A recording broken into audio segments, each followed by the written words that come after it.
Donc tout d'abord, merci à tous d'être présents avec nous ce soir. Merci aussi évidemment à l'école de design Nantes Atlantique qui nous a aidé à organiser cette conférence aujourd'hui. Juste pour vous réexpliquer un petit peu, peut-être que vous êtes au courant, mais c'est toujours bien de le rappeler, cette conférence elle s'inscrit dans le cadre d'un cycle qui s'appelle Art, Design et Intelligence Artificielle, qui a commencé il y a maintenant 15 jours, 3 semaines.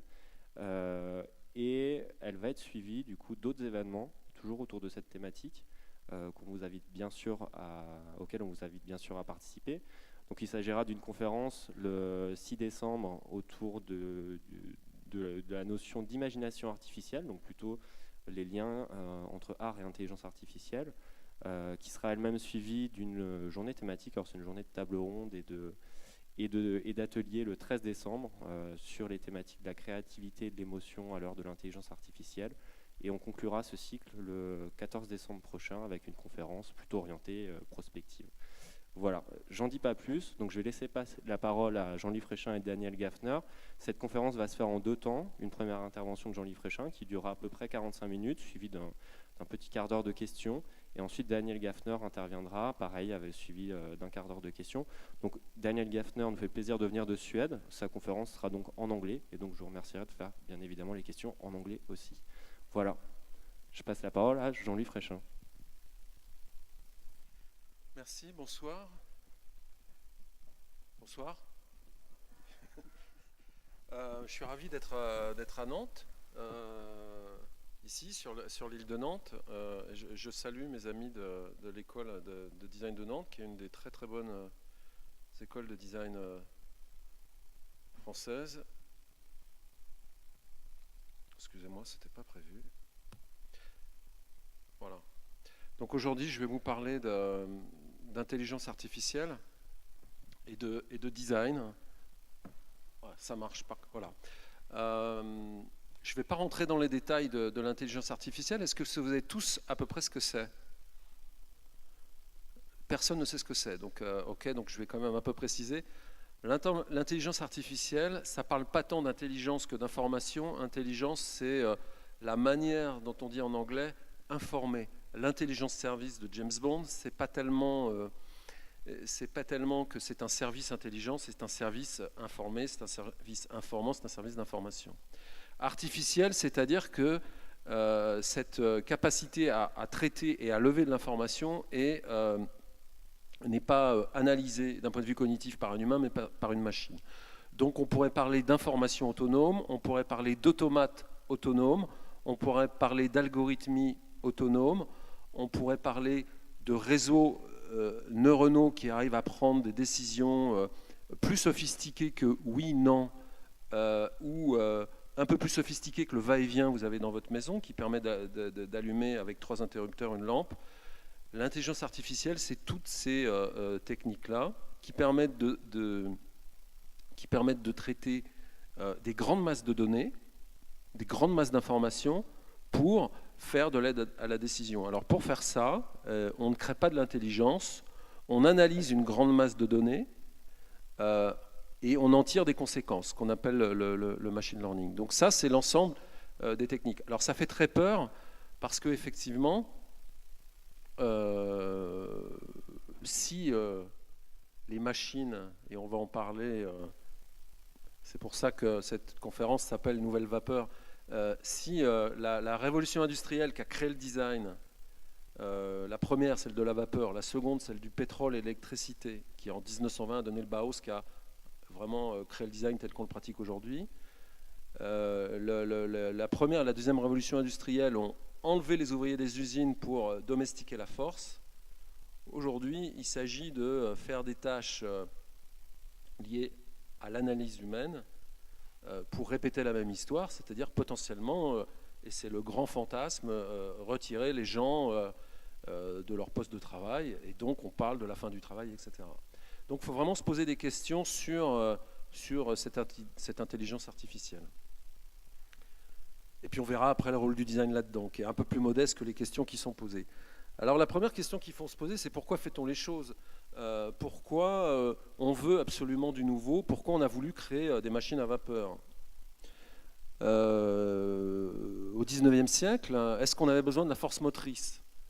Oui, pour une raison toute simple, c'est que plus de force permettait d'avoir moins d'ouvriers et donc d'augmenter la productivité. C'est un peu toujours la même histoire. Avait-on besoin des aéroplanes? Au départ, pas du tout. Il n'y avait pas de question de productivité, il n'y avait pas de question de gagner de l'argent. On a fait voler les avions parce que c'était un rêve. Il n'y avait pas de besoin, il n'y avait pas de marché, il n'y avait pas de science, il n'y avait pas de recherche. C'était ce qu'on pourrait appeler aujourd'hui des makers qui ont fabriqué à Issy-les-Moulineaux des choses en papier et en bois et qu'on fait les avions. Il n'y avait pas de besoin. On a toujours eu besoin de mobilité, mais a-t-on spécifiquement besoin de mobilité individuelle? Est-ce que quelqu'un, au début du 19e siècle, a rêvé de conduire un char autonome, sans chevaux, sans être obligé de s'arrêter au relais de poste pour lui donner à manger? C'est pas certain. Mais quelque part, certainement, certains hommes ont rêvé. Donc la question du besoin, elle est toute relative. Il y a des choses qu'on fait parce que c'est des rêves. Il y a des choses parce que ça permet de gagner de l'argent. Et il y a des choses, on ne les voit pas arriver, elles arrivent très vite. Par exemple, l'Internet, personne ne l'a vu arriver. Et c'est vraiment une rupture importante. Alors la question que je vous pose, comme designer, puisqu'on dit le design, c'est répondre à des besoins, c'est ce qu'on apprend à l'école, finalement, a-t-on besoin de l'intelligence artificielle? Et l'intelligence artificielle répond-elle à un besoin? Et lequel? A-t-on besoin de l'intelligence artificielle? Vaste question. Je ne suis pas vraiment sûr de la réponse. Est-ce une réponse aux défis socio-économiques à venir? C'est-à-dire, est-ce qu'on a besoin d'être encore plus productif à un tel point qu'on a besoin d'intelligence artificielle? Tout ce qui a été envoyé en Chine l'a été. Est-ce que ça va aider la sécurité sociale? Est-ce que ça va aider à traiter le cancer? Est-ce que ça va aider à faire baisser les prix d'assurance? Est-ce que ça va aider à baisser les bouchons à Paris, par exemple? Peut-être, je ne sais pas. Sûrement, en partie. La grande masse d'informations, traiter des grandes masses d'informations, ça permet de voir des choses qu'un humain ne peut pas voir ou qu'un groupe d'humains ne peut pas voir. Donc c'est certainement intéressant d'un certain point. Sur d'autres, notamment des sociétés de services qui sont organisées dans leur manière de travailler comme on l'était il y a 50 ans, c'est-à-dire sur l'organisation scientifique du travail basée sur la gestion de la force, des sociétés de services, des assurances, celles-là, l'intelligence artificielle va faire des ravages. Les avocats, sur les premières parties de leurs travaux, je serais inquiet. Les designers, vous connaissez tous ces sites de logos, vous rentrez les 3 valeurs clés de votre entreprise, puis on vous fait un logo. Comme les valeurs clés des entreprises sont souvent, excusez-moi, du bullshit, on est honnête, on travaille dur et on veut satisfaire le client. Tout le monde dit ça. Donc à partir de là, on vous fait un logo. Donc il n'y a plus besoin de designer graphique. Donc c'est encore la question du besoin. Ce n'est pas tant la question du besoin d'ailleurs que la question de quelle société on veut et qu'est-ce qu'on veut faire. Et le travail est-il une valeur de réalisation et d'émancipation des gens? Mais de toute façon, la question se traite pas comme ça puisque l'intelligence artificielle elle sera là. Donc c'est plutôt comment va-t-on former les gens pour cohabiter avec ces nouvelles technologies comme on a formé les gens pour cohabiter avec l'ordinateur dans les années 70. Les questions ne sont pas si nouvelles pour les gens comme moi qui commencent à vieillir. Alors, c'est certain que les sciences est vraiment intéressées par l'intelligence artificielle, puisque c'est son job, faire progresser le fond des connaissances. Donc, il n'y a pas de doute, ils sont là pour ça. Par contre, Rabelais disait « Science sans conscience n'est que ruine de l'homme », et on est en plein dedans. C'est-à-dire, est-ce que la science a tous les droits, et au prétexte de la connaissance peut aller partout? La science a créé la bombe atomique, oui, mais c'était bon de maîtriser l'atome pour produire de l'énergie infinie. Mais à côté, ça produit des bombes. Le marché, c'est une évidence. Moins il y a de gens, plus c'est productif, plus satisfait les actionnaire. Donc l'IA, si votre entreprise n'investit pas dans l'IA aujourd'hui, les analyses financiers vont mal vous noter. Le travail, alors là, c'est là où c'est pas bon, clairement. Et puis, il y a certainement d'autres sujets. Pourquoi a-t-on peur de l'intelligence artificielle? Je ne sais pas si vous avez peur, d'ailleurs, de l'intelligence artificielle. Si vous avez peur d'une machine qui prendrait des décisions, une machine autonome, on peut l'appeler un robot, on peut l'appeler un objet connecté, on peut l'appeler un logiciel. Je ne sais pas si ça vous fait peur. Je ne vois pas de réaction. Non, ça ne vous fait pas peur? Pas vraiment? Bon, c'est bien. Je pense que vous avez tort, mais je ne sais pas si vous connaissez l'histoire des Ludites. Quand on a mis des machines dans le Midland, c'est-à-dire ce qu'on appelle le nord de l'Angleterre, c'est-à-dire le centre du Royaume-Uni, forcément les gens n'étaient pas d'accord. Et on critique souvent les ludites comme des gens qui refusent le progrès. Mais c'est une longue histoire. Les moines copistes, ils ont brûlé les premières imprimeries, parce que pour les moines copistes, l'impression, c'est-à-dire la diffusion de la connaissance, et donc la création de l'humanisme, on passait d'un homme de la foi à un homme de l'être, de la pensée. Les moines, ils ont brûlé les imprimeries. Et pourtant l'imprimerie est bonne, donc effectivement, il ne faut pas avoir peur de l'imprimerie, donc il ne faut pas avoir peur de l'intelligence artificielle. Les ouvriers anglais qui travaillaient sur les filatures de coton ou sur les fabriques de métal, de métaux pour faire des armes à Sheffield, à Manchester, à Birmingham, ils voulaient forcément détruire les machines qui allaient les remplacer, c'est ce qu'on appelle les ludites. Et dans les années 70, une dame, une Française d'ailleurs, directrice du musée des arts décoratifs à Paris, a posé la question à Charles Eames dans un film très connu.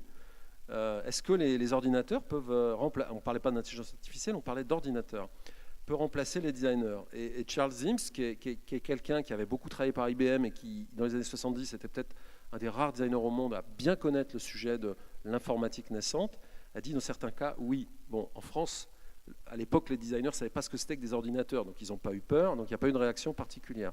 Mais on aurait pu s'inquiéter fortement. Donc la question qu'on peut poser, c'est l'homme aime-t-il le nouveau ?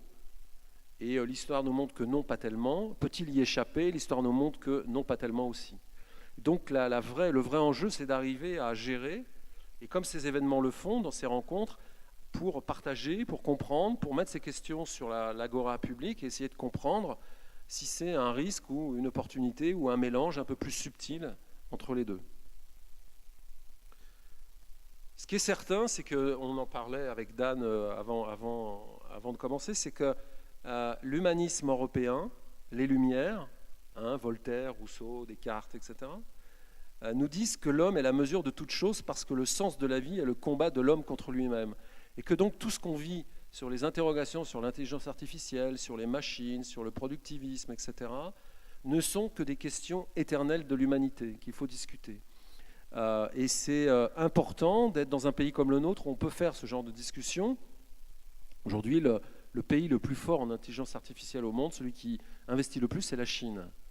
La Chine n'est pas forcément un pays humaniste. Elle a une grande culture, de grandes traditions. C'est un grand pays industriel, beaucoup plus fort que nous aujourd'hui, qui fait plus des copies, qui est vraiment, et de loin, plus fort que...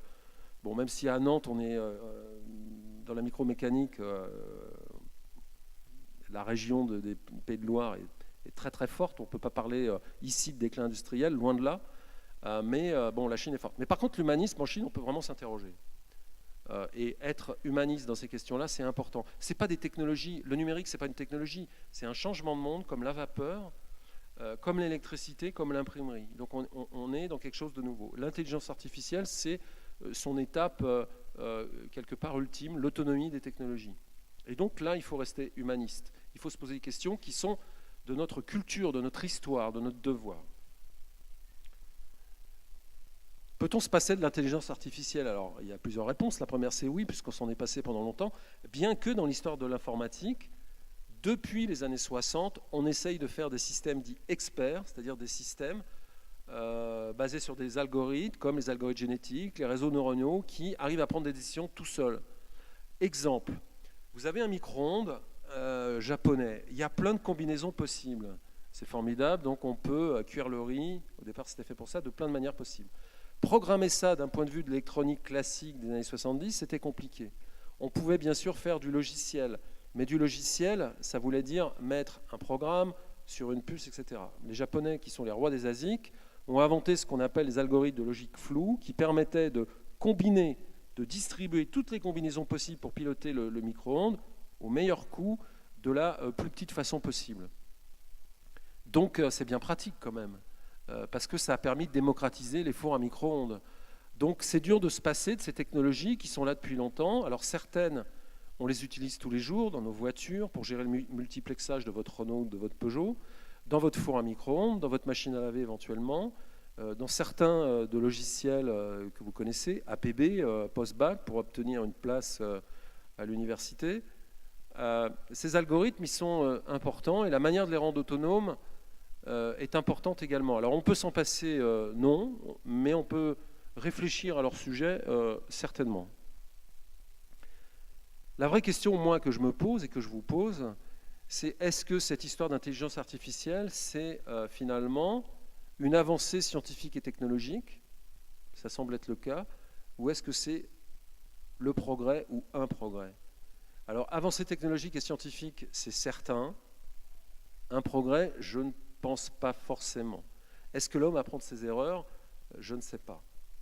Et la manière dont on utilisera l'intelligence artificielle, les produits et les services que vous, designers, allez en faire, que vous, entreprises, allez en faire, ou vous, élus, allez utiliser dans des solutions logicielles pour administrer votre flotte de transport et faire que pour le meilleur coût, on ait de plus en plus de services pour les gens. Ce qui fera que c'est juste une mode technologique ou scientifique ou un progrès, c'est toute la différence. C'est toute la différence. Et c'est ça le seul combat, à mon avis, de l'homme et du design pour mon cas. Et il faut lutter absolument contre... alors on peut la nommer de plusieurs façons. Moi j'appelle ça la pensée du faisons-le parce qu'on peut le faire. Aujourd'hui, vous allez dans un incubateur de start-up, vous avez 80% des projets qui sont des chatbots pour iPhone avec de l'intelligence artificielle.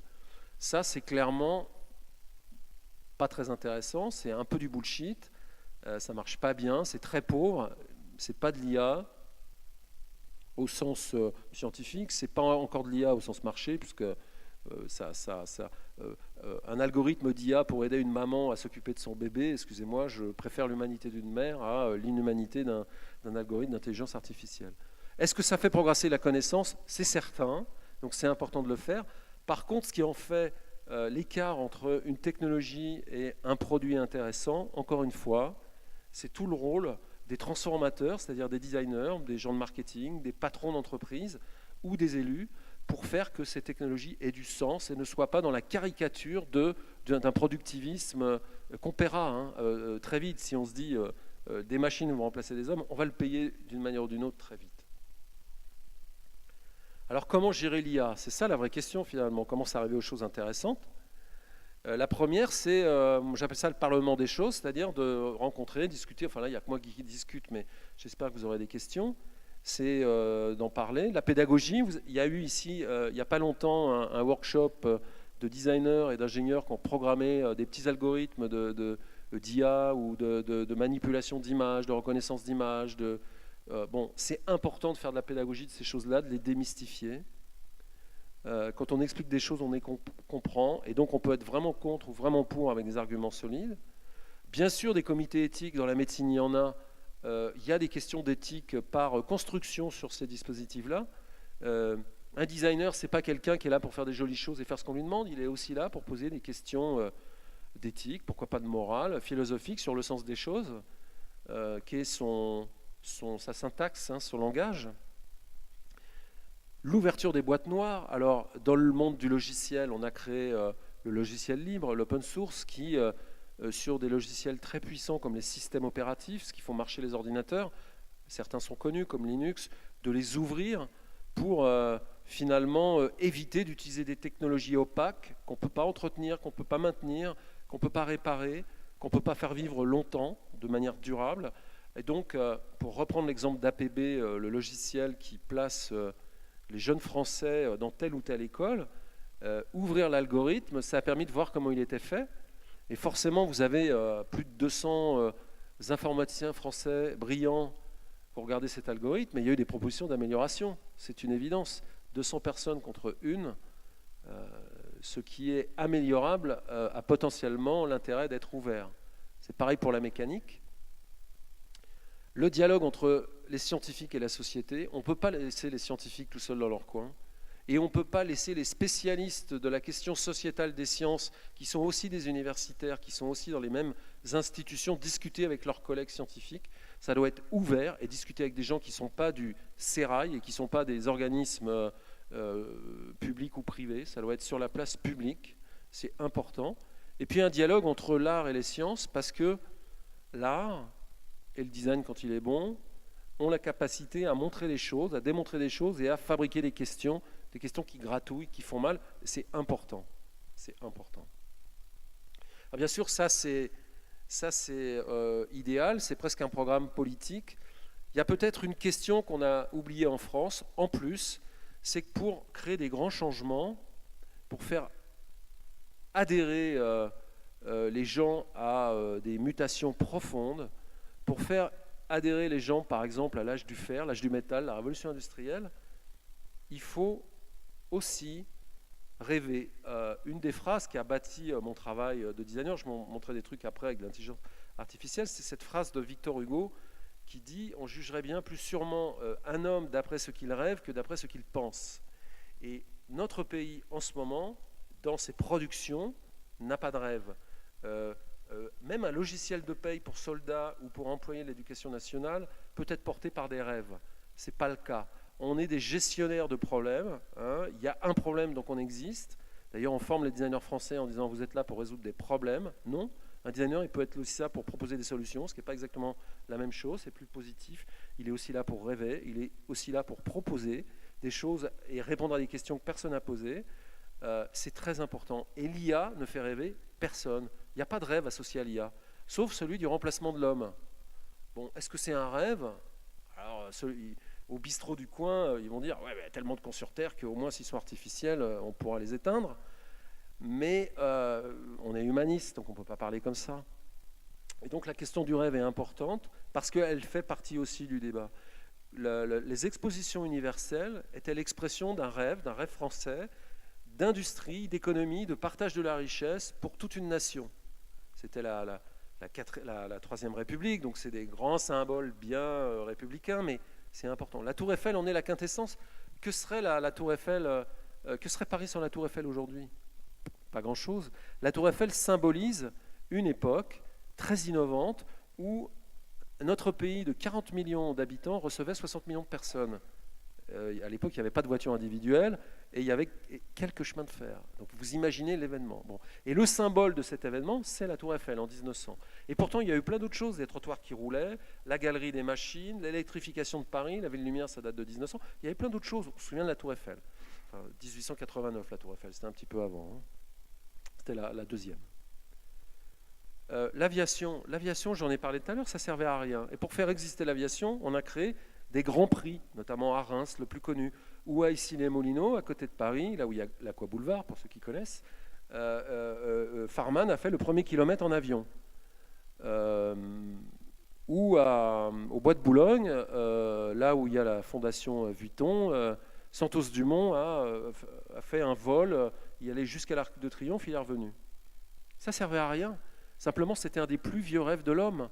Alors, cela dit, Faust, créer un homme à son image avec une intelligence, Frankenstein, pour prendre le volet un peu moins côté, ça fait partie aussi des rêves de l'homme.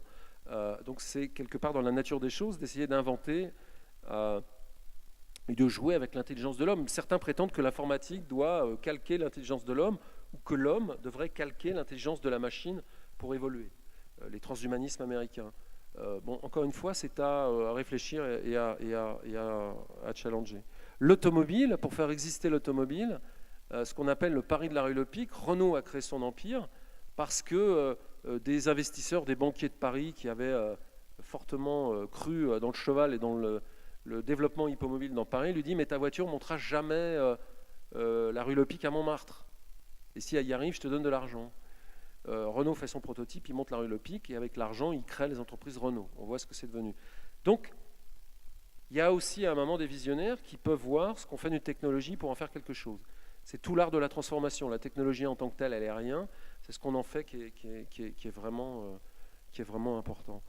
Pourquoi? Parce que pour changer la société, il faut changer les hommes. Et pour changer les hommes, il faut leur donner envie. Il se trouve qu'en France, c'est une analogie, mais puisqu'on est dans les Pays de Loire, enfin en Bretagne, je suis breton. Donc, il y a beaucoup de marins, Tabarly, les Glénans, etc. Et le corollaire de ça, c'est qu'aujourd'hui, d'un point de vue industriel, la France est leader mondial des industries nautiques. Le rêve, Tabarly, les Glénans, pour tous, la voile pour tous, Tabarly, le champion, les mains, ben, tout ça, ça a une conséquence sur une activité économique dans un territoire qui fait qu'aujourd'hui, on est bon, et on n'est pas bon comme les Anglais qui faisaient des bateaux de luxe très chers, mais avec des produits un peu plus démocratiques et très français dans leur culture et leur esprit. Et cette transformation sociale de l'industrie pour en faire des succès, elle est importante et c'est la manière dont on devrait faire les choses pour tout ce qu'on adresse. C'est loin d'être le cas. Des domaines où il y a de la passion et de l'aventure, des trucs qui servent à rien, des trucs très inutiles qui sont par ailleurs très utiles. Bon, la voile est un exemple. La course automobile, on voit bien que le temps automobile est passé. Aujourd'hui, il y a trop de voitures et cette épopée-là se termine et que, pour reprendre l'exemple de la voile, on est dans des technologies qui sont légères pour la planète, donc qui sont intéressantes en plus, qui ont cet avantage-là. Mais c'est ensemble, c'est socialement qu'on a les grands changements. C'est pas parce que un type dans un coin a dit l'IA c'est bien, un type dans un coin a dit l'IA c'est pas bien. Il faut des grands projets, il faut des parlements des choses pour qu'elles aboutissent. Alors on va rentrer dans le sujet du design. Alors le design dans le numérique, c'est appelé généralement, c'est appelé par les gens qui aiment bien les États-Unis l'UX. Moi je ne sais pas très bien ce que ça veut dire, mais l'expérience utilisateur serait l'aboutissement final d'un projet lié au numérique aujourd'hui pour le design. Alors malheureusement c'est un peu embêtant parce que le design c'était l'idée de faire le meilleur pour le plus grand nombre. C'est vraiment le Bauhaus, c'est William Morris en Angleterre, c'est l'école d'Ulm en Allemagne, c'est le design scandinave très humaniste, très centré sur l'homme. Et le design de l'expérience utilisateur, c'était au début une bonne idée, c'était lui rendre les choses plus simples. Et très vite, ça a été le persuader de rester sur le machin que j'ai fabriqué. Donc on est arrivé rapidement à des dérives. Il faut le faire rester absolument dans l'application, il faut le persuader. On est vite arrivé de la persuasion à la captation. Comme les Français adorent regarder la Californie dans le champ numérique, d'ailleurs quasiment parler en américain pour faire des logiciels, ce mouvement de la captation arrive massivement chez nous. Ça a été créé à Stanford, prestigieuse université américaine, où un département créé par un monsieur qui s'appelle Fogg, brouillard, nébuleux, tout un programme, a créé la captologie. Et il pense réellement qu'en captant l'attention des gens dans des secteurs, on va pouvoir, malgré eux, les aider à mieux manger, à mieux soigner, à mieux travailler, à mieux circuler, etc. Et là, pour prononcer une phrase qui est une tarte à la crème dans les écoles de design, la responsabilité du designer, elle est sur la table. La plupart des gens qui font de l'UX sont des gens qui ont des formations très très courtes et qui n'ont peut-être pas, on va dire, le bagage qui donne une critique à ce concept de hooked, c'est-à-dire d'accrocher, de pêcher les gens. Parce qu'on est vraiment à la pêche au chaland. Et dans ces questions d'intelligence artificielle, on voit bien le danger, c'est-à-dire que si l'objectif d'un système est de vous maintenir dedans, mais ça me ressemble fortement à Facebook, on s'aperçoit que tout ce qui va pouvoir y contribuer comme automate, qui vous produit du contenu, qui va automatiquement chercher dans vos archives et qui vous dit « il y a 8 ans, vous avez posté cette photo, il y a 7 ans, vous étiez ami avec machin, etc. etc. » C'est très dangereux. On ne fait pas le bonheur des gens malgré eux, ce qui est un petit peu le modèle d'un développement du design anglo-saxon, je ne sais pas, mais américain, californien, certainement. Et quand on lit les ingrédients de ce bouquin, c'est un élève de Fogg qui l'a fait, j'ai pas mes lunettes, mais exploiter les biais des utilisateurs, on est quand même loin du design tel qu'on apprend à le pratiquer en Europe, et on est vraiment passé d'une UX de la persuasion à, disons, une UX de la prédation, et là il y a des limites. Alors tant que c'est des humains qui décident, des chefs d'entreprise, on peut essayer de les raisonner. Quand c'est des machines qui vont aller dans ce champ-là, c'est peut-être inquiétant. On est finalement passé de quel problème résout le bon design à quelle anxiété ou à quel biais je vais pouvoir créer et quelle anxiété existentielle pour l'exploiter. Donc, quand on travaille sur l'expérience utilisateur, c'est pas simplement lui donner de la glace à la vanille pour qu'il aime ça et le contenter, c'est aussi faire des produits pour lesquels l'utilisateur peut rester entier, plein et conscient, être dans les pratiques plutôt que dans les usages. Les pratiques, c'est finalement leur donner des outils, des objets, des choses dans lesquelles ils peuvent avoir un libre arbitre. Sinon, à terme, on est rattrapé par des problèmes, c'est évident. à tel point que y a Joshua Sortino, un designer new-yorkais, qui est l'espace, l'intersection entre l'Europe et la Californie, a recréé les 10 points du bon design de Dieter Rams, qui sont une sorte de bible pour les designers, en transformant un peu avec les poisons de l'ère du temps. Le bon design est disruptif, oui, bon. Le bon design fait un produit pratique, non, fait un produit addictif. Le bon design, c'est l'A/B testing, c'est-à-dire le non-choix absolu, cette espèce d'apologie totale du design d'aujourd'hui. N'ayons pas de conviction, hein, l'utilisateur va tester, etc., etc., etc. Le numérique a créé un monstre sans conscience pour piéger les gens. Alors, est-ce qu'ici, on joue une différence par notre formation, notre culture, ou est-ce qu'on court derrière, faisant exactement la même chose que designers indiens, designers chinois, designers coréens? Tout le monde applique ces méthodes partout dans le monde. La différence est quelque chose de gratuit. On est quelque part avec une culture. Cette culture, il faut l'exprimer pour créer une différence par posture. C'est important. Et cette posture européenne, il est important de la signifier, et notamment son humanisme.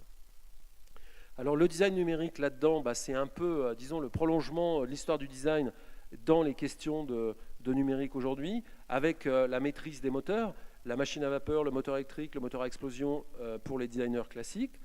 Eh bien aujourd'hui, les algorithmes, le logiciel, le code, l'intelligence artificielle pour des designers contemporains. On sait faire du bois quand on apprend le design dans les années 70. On comprend un petit peu de la programmation et de comment marche l'intelligence artificielle quand on est un designer des années 2017. En tout cas, normalement. D'autant plus que cette histoire de design, elle est vraiment, et de relation entre l'homme et la machine, elle est extrêmement intéressante. Vous avez tous lu La bête humaine de Zola? Super, c'est bien. À un moment, il perd sa locomotive et on lui en donne une autre. Et il ne sait plus la piloter, il doit s'adapter à elle. Il doit réapprendre les manettes, il doit apprendre à la rôder, il doit apprendre à faire rouler. À un moment, la SNCF a dit ça suffit et a dit on va déspécifier un chauffeur et sa locomotive. C'est-à-dire qu'une locomotive ne sera plus affectée à un chauffeur. Et donc pour ça, on a dû inventer des interfaces standards où tous les chauffeurs de tout âge, dans les années 40, il y a encore des gens qui ne parlaient pas très bien français, qui parlaient la langue d'oc, le breton, etc. Tout le monde devait comprendre. Donc on a inventé les relations entre l'homme et la machine, ce qu'on appelle les IHM. Et aujourd'hui, en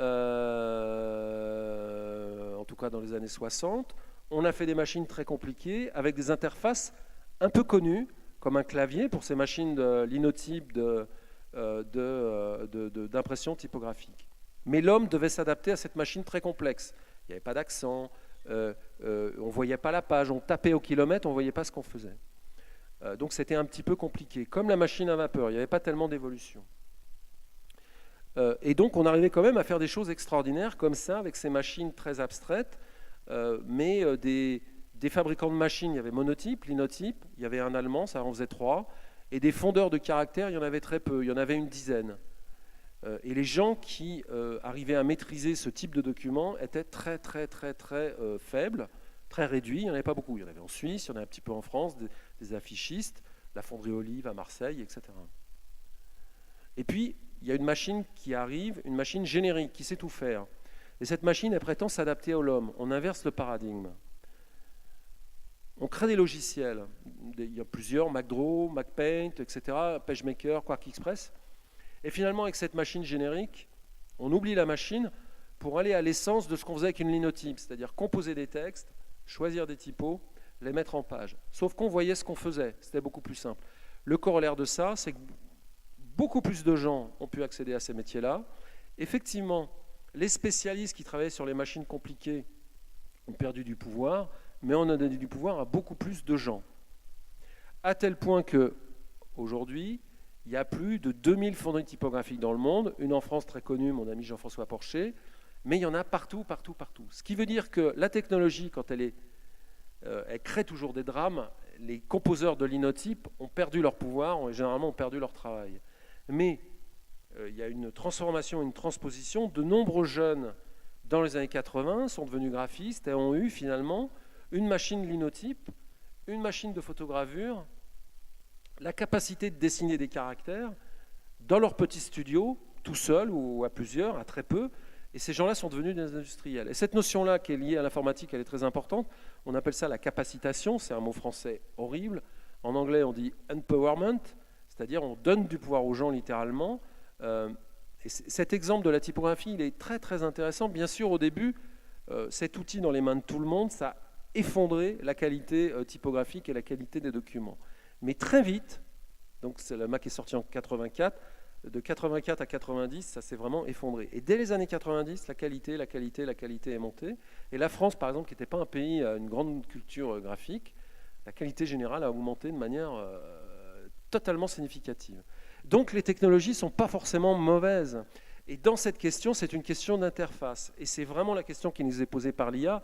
La question pour les designers n'est pas de savoir si l'IA est bonne ou pas. La question va être de savoir quel espace de contrôle, de manipulation et quel pouvoir on va donner aux gens, notamment pour les créateurs, leur permettre de s'exprimer, leur permettre de proposer des choses nouvelles, leur permettre de programmer sans forcément la culture de la programmation. Les gens qui ont fait de la typographie n'avaient pas de la culture de la programmation du Macintosh. Ils ont utilisé des outils particuliers, un peu rébarbatifs pour photographeurs, pour ceux qui s'en souviennent, mais ils y sont allés. Et les potentiels de l'intelligence artificielle, c'est simplement de redéfinir le périmètre de puissance des logiciels tels qu'on va les utiliser. Qu'est-ce qui va être de l'aide?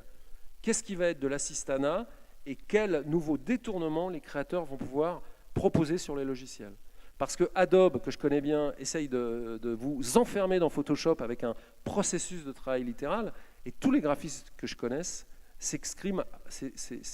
s'attellent à totalement trucider le processus que met en place Adobe, parce que les artistes sont libres et ne font jamais les choses comme on leur demande. Et c'est ça finalement l'espoir et l'espace dans lequel on peut utiliser l'agence artificielle pour améliorer finalement les gens, c'est-à-dire donner de la capacitation et ne pas être dans la substitution. Ceux qui disent les logiciels avec de l'IA vont remplacer les graphistes, ils n'ont rien compris. Ça ne se passera pas comme ça parce que les graphistes ou les designers produits sont plus malins. Ce qu'il faut donner aux gens, c'est du pouvoir, de la capacitation. C'est important pour les rendre le plus autonomes possible, le plus libre possible. Quand on fait ça, on gagne. Si on veut les remplacer en disant « je vais faire de l'argent », il y a toujours quelqu'un qui vous remplacera 2 ans après. Ça, c'est très très important. Et c'est finalement un concept très connu, qui est très ancien, qu'on appelle le pharmacone. C'est vieux comme le monde, hein. Platon disait que l'écriture, c'était un pharmacon, c'est-à-dire que dans les mains des sophistes, bon, les sophistes, c'est des gens un peu cyniques, qui doutaient de tout, une espèce de philosophie du doute. Dans les mains des sophistes, l'écriture, c'est un poison. Comme dans les mains de certains designers, l'UX, c'est du bullshit. Mais dans les mains de certains autres, l'écriture, c'est ce qui a permis la rationalité, l'humanisme, la pensée, la connaissance, le droit, c'est ce qui nous a fait grandir en tant qu'espèce. Et donc, c'est vraiment l'histoire des technologies. Dans toute chose, il y a du remède et il y a du poison. Alors, c'est marrant, en grec, c'est le même mot. Bon, et toute la dualité de l'IA en tant que produit, en tant que service, et donc utilisé par les designers, c'est ce concept platonicien assez ancien, c'est celui du pharmacone qu'a repris d'ailleurs Stigler il y a quelques années. Et donc si on veut faire une balance entre ce qu'il faudrait faire et ce qu'il ne faudrait pas faire, pour être très concret, on est plutôt dans le remède que dans le poison, on est plutôt dans l'adoption que l'acceptabilité. Je vois beaucoup de jeunes, vous n'avez jamais entendu parler ces grands ingénieurs français qui ont inventé des trucs incroyables et qui vous disent « Monsieur Fréchin, il va falloir travailler sur l'acceptabilité de notre dispositif ». Et donc je lui dis « Donc vous me demandez de fabriquer un chausse-pied pour que ça rentre en force ?» L'acceptabilité, c'est vraiment, c'est pas comme ça. L'amour, c'est important. Oui, si les gens aiment votre produit, ils vont l'adopter. Et ce qu'on adopte, on l'aime. Ce qu'on approprie, on l'achète. Mais l'acceptabilité, c'est supporter les choses. Non, c'est pas comme ça qu'il faut faire. Le design, c'est pas ça. Le design, c'est de l'amour. Donc l'adoption, c'est vraiment important. La connaissance plutôt que la productivité. L'IA sera intéressant si effectivement il sert à se battre pour pour des causes intéressantes, le progrès de l'homme, les connaissances, le cancer, etc. Si c'est pour automatiser des services bancaires et dire que oui, une app de banque c'est mieux que la Société Générale, alors que la Société Générale a plus de 20 000 collaborateurs et que N26 en a 10, ça ne m'intéresse pas tellement. Ça ne m'intéresse pas ce genre d'intelligence artificielle. Servir plutôt qu'à servir.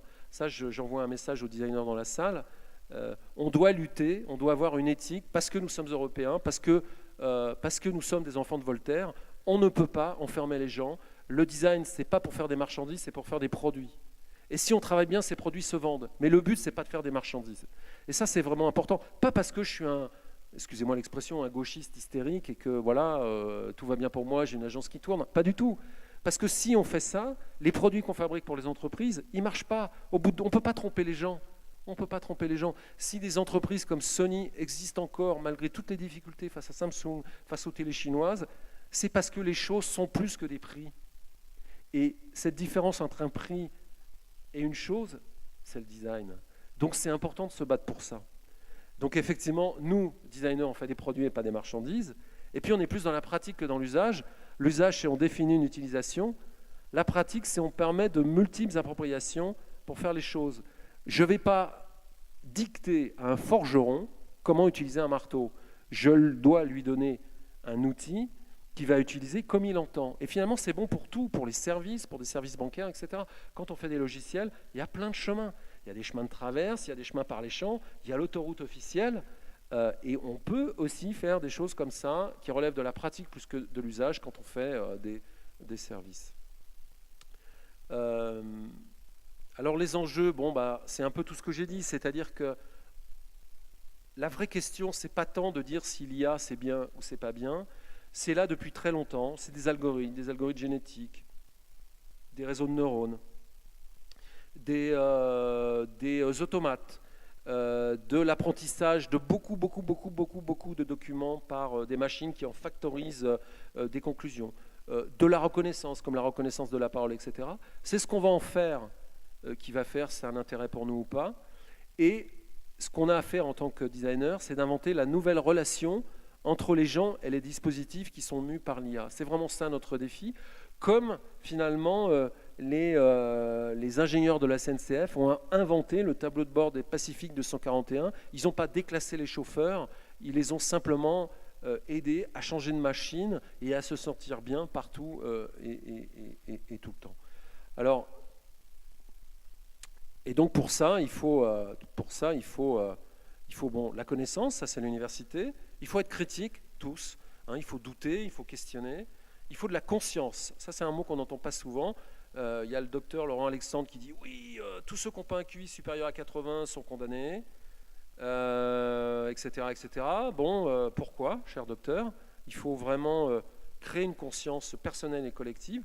Et puis le ensemble est important. Je ne sais pas si vous êtes au courant, mais Barack Obama a discuté lors d'une interview très connue avec le directeur du MIT, une grande université américaine, sur ces sujets-là il y a maintenant 3 ans. On attend un responsable français de très haut niveau qui puisse discuter de ces sujets-là pour donner un horizon au pays. Pourquoi pas des rêves, je l'espère. Alors ils ont mandaté Cédric Villani pour ça. Il a une capacité à faire rêver les gens et créer de l'adhésion. C'est important, ce qui veut dire que les choses bougent en France, mais en tout cas c'est un sujet dont on doit se saisir. Alors quelques exemples ultra concrets, je vais accélérer.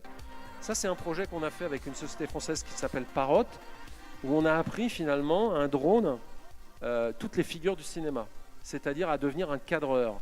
Alors ce n'est pas des règles mécaniques, on lui a appris finalement ce que nous on aimait dans les films d'action, dans des films d'aventure, dans des films sur des voitures de course, sur la Formule 1, sur l'étoffe des héros, sur l'histoire de l'aviation, etc. Et en fait, ce projet, si on a parlé de notre passion à des ingénieurs qui font des algorithmes, on l'a documenté sur des papiers, on a défini les plans qui nous semblaient les plus intéressants, les plans, les cadrages et les transitions. On a partagé cette culture du cinéma avec des ingénieurs et à la fin, ils ont créé ce qu'on appelle le follow me, c'est-à-dire le drone qui vous suit automatiquement et qui vous cadre avec un sens artistique très primaire, mais quand même de qualité. Et si on le compare à son concurrent chinois, on voit que ce produit, il est profondément européen, et on sent que c'est profondément un pays de cinéma qui l'a produit. C'est intéressant, c'est-à-dire que même dans la culture des ingénieurs de Parrot, on sentait cet amour du cinéma.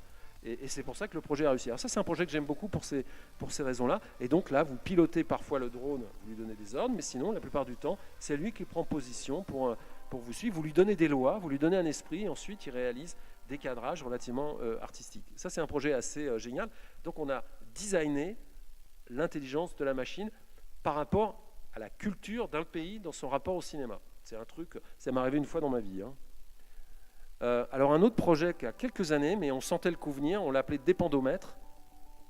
C'est un produit qui mesure tout ce que vous donnez à tous les services numériques, Facebook, Twitter, Flickr, etc. Et qui parle de l'attention et de la captation de votre vie. Alors on aurait pu l'appeler réseau socialomètre ou serviceomètre. Bon, on l'a appelé Dépendomètre parce qu'on voyait bien que ça allait tourner du mauvais côté des choses. Mais c'est typiquement un pharmacone, ça pouvait être un produit ça. D'ailleurs, il y a des gens qui nous disent « Ah, tu veux pas le faire en vrai, ton produit, c'est super. » Plutôt que de mesurer, mais pas dans le parc avec un petit tracker, on va mesurer ta vie sur les réseaux, etc. Et donc, ton niveau d'intelligence et de préoccupation et tout. C'est typiquement un pharmacone, un produit qui est entre les deux. On dérive les excès, vous avez outils ou menottes, et suivant où on se situe dans l'objet qu'on partage, on est un prisonnier de Facebook ou on est un homme un peu libre. Donc ça, c'est des produits un peu critiques qu'on aime beaucoup. Ces produits-là, on les développe complètement à l'agence. On les programme, on les fabrique, etc., etc. Alors un autre projet que j'aime beaucoup, je vous le révèle en avant-première, ça fait 4 ans qu'on bosse dessus, c'est un programme d'objets autonomes à qui on donne des comportements. C'est-à-dire qu'on a décidé sur des objets du quotidien, des lampes, de leur donner des comportements. Alors celle-là, on lui avait donné un comportement de variation de lumière. Mais finalement, ça rimait à rien, la lampe est clignotée, on ne savait jamais pourquoi. Alors bien sûr, il y a un petit algorithme d'intelligence artificielle qui devait donner du sens à ça. Mais ça ne marchait pas. Et on a pris une décision radicale. On a tué l'algorithme d'intelligence artificielle. On allait chercher des datas qui nous parlaient, qui nous plaisaient. En l'occurrence, pour l'exemple ici, c'est celle du Raz de Seine, la pointe de la Bretagne, entre la pointe du Rhin et l'île de Seine, une des zones les plus dangereuses du monde quand on fait du bateau à voile. Et on a connecté le niveau des vagues et la force du vent et les petites variations bleues que vous avez vues. Merde. La petite variation de lumière que vous avez vue, c'était le niveau de vent et le niveau de vague. Quand on a enregistré le film, c'était assez calme ce jour-là.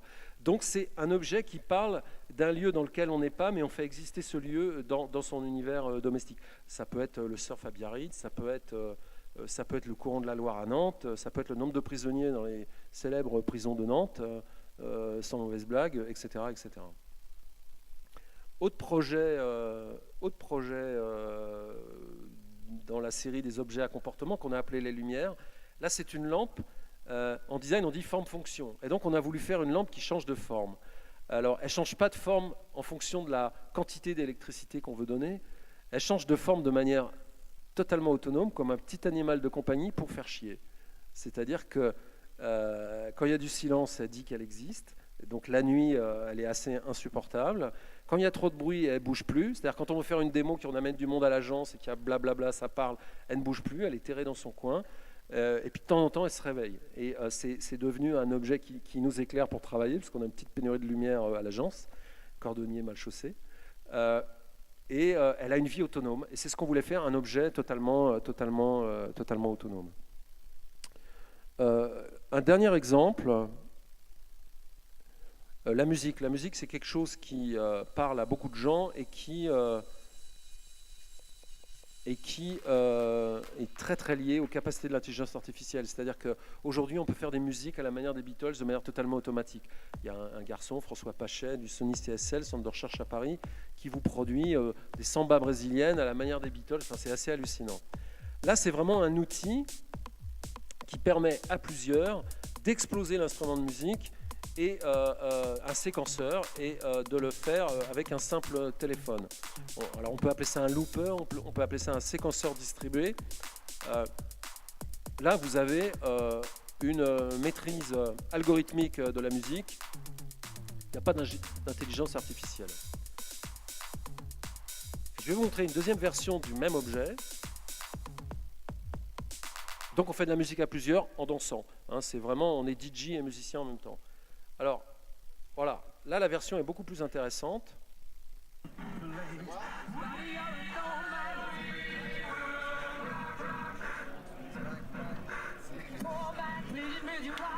Vous connaissez, c'est Where's the Champion de Queens. Là, c'est un morceau et on donne le pouvoir aux gens par là, des algorithmes assez sophistiqués de recomposer le morceau et de se saisir d'une partie. Et donc, finalement, c'est le concept de air guitar pour de vrai, en jouant la vraie musique des Queens, parce qu'on pilote les morceaux de Queen qui sont séparés par l'algorithme. Donc là, par l'intelligence artificielle, si on peut dire, on permet aux gens de vivre le jeu du morceau We Are the Champion de Queen. On n'est plus dans un instrument de musique, on est plus dans une expérience de jeu pour reproduire quelque chose qu'on connaît, qui nous a procuré énormément d'émotions. Et très rapidement, les gens s'auto-organisent pour produire. Donc l'intelligence artificielle, là, est totalement au service de l'intelligence humaine. Et c'est ce que je veux dire dans la définition d'un nouvel espace qui change la relation entre l'homme et la machine. Là, on valorise les gens et finalement, ils n'ont pas à apprendre la musique, on ne leur donne pas un logiciel de musique. La relation est totalement déportée. Et on peut imaginer ce type de comportement avec des logiciels de dessin, des logiciels d'éducation, etc., etc.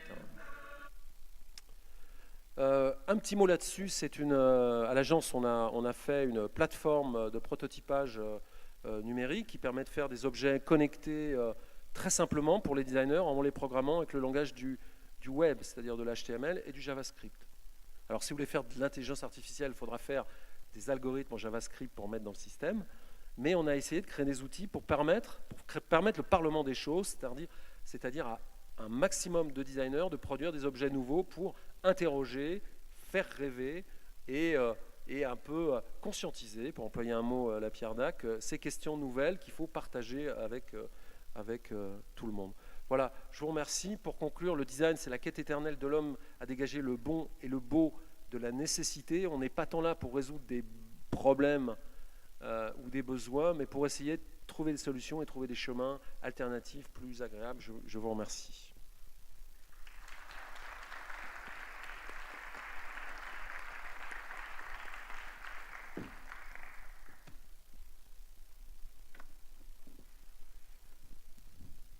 Est-ce qu'il y a des questions ?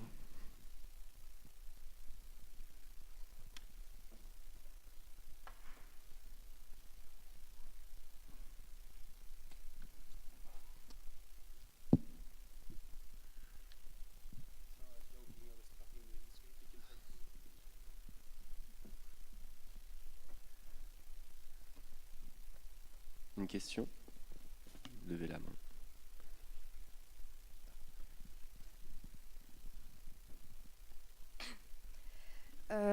Bonjour.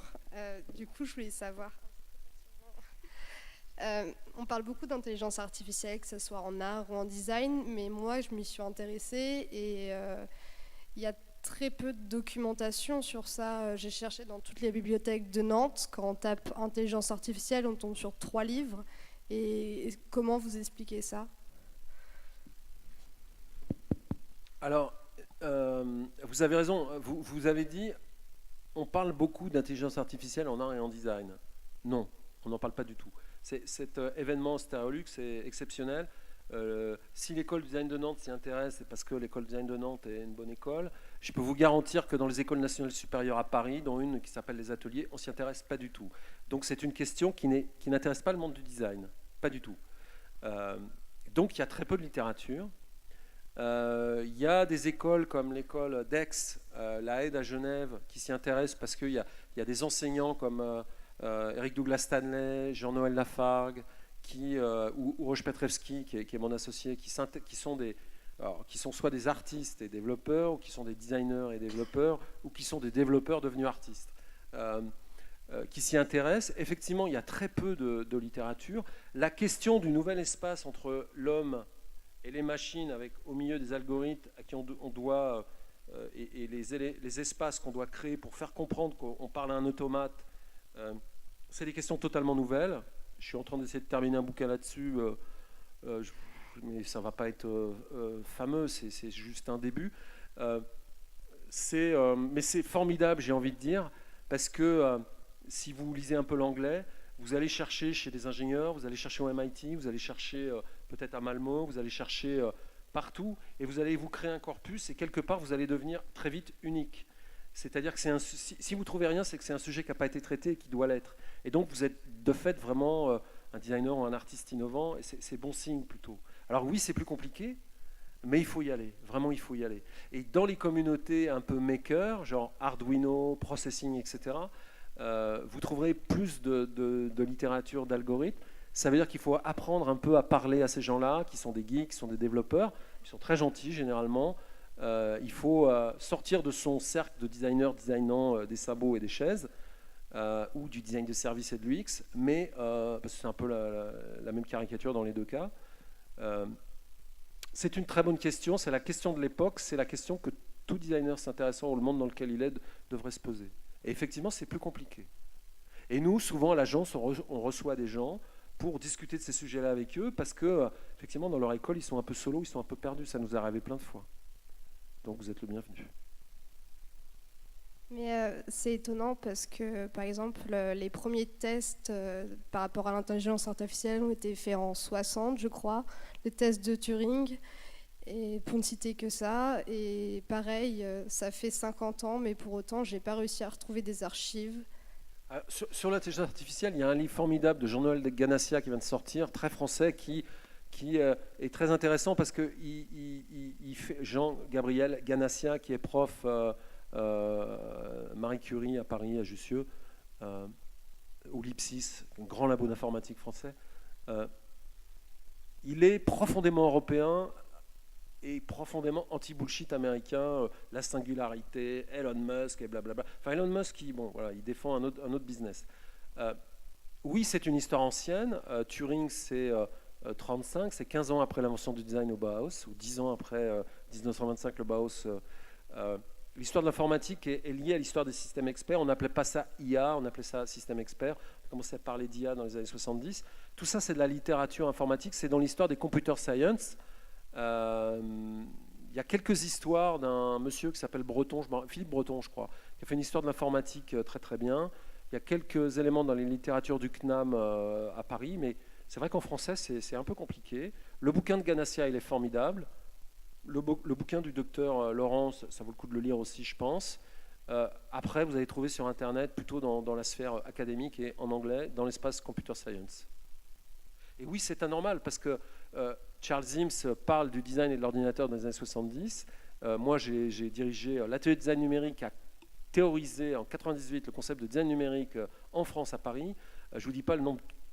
Enfin, ça a été compliqué, les coups de couteau, puis on a arrêté au bout de... Voilà, j'ai arrêté parce que j'en peux plus d'expliquer que non, l'ordinateur, c'est pas qu'un outil, non, c'est pas un secteur d'activité, c'est un changement de monde, que c'est ce qui régit toute la valeur culturelle, économique, sociale, etc. Et que non, ça ne change pas le design en tant que tel, ça change les possibles et le pouvoir du design. Donc c'est compliqué de lui tourner le dos. Et qu'on peut toujours faire de l'artisanat avec la puissance d'un industriel, ou qu'on peut être, grâce au numérique, un industriel avec la qualité, la subtilité et la poésie de l'artisanat. Donc, mais bon, ça fait 20 ans que je le dis, et au bout d'un moment, je préfère faire en direct et aider les gens, quoi.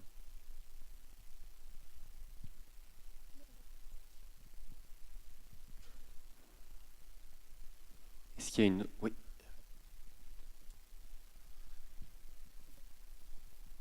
Merci.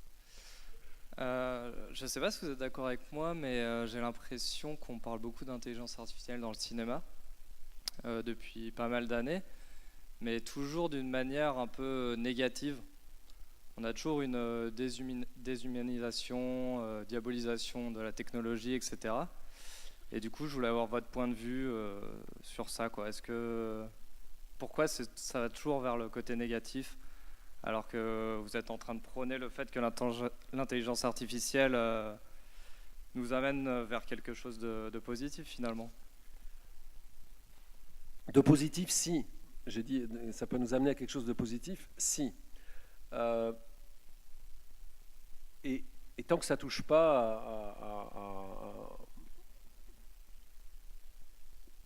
Enfin, tant qu'on a réglé la question de l'emploi. Et comme on ne la réglera pas, je suis plutôt un positif critique ou un pessimiste enthousiaste, on va dire.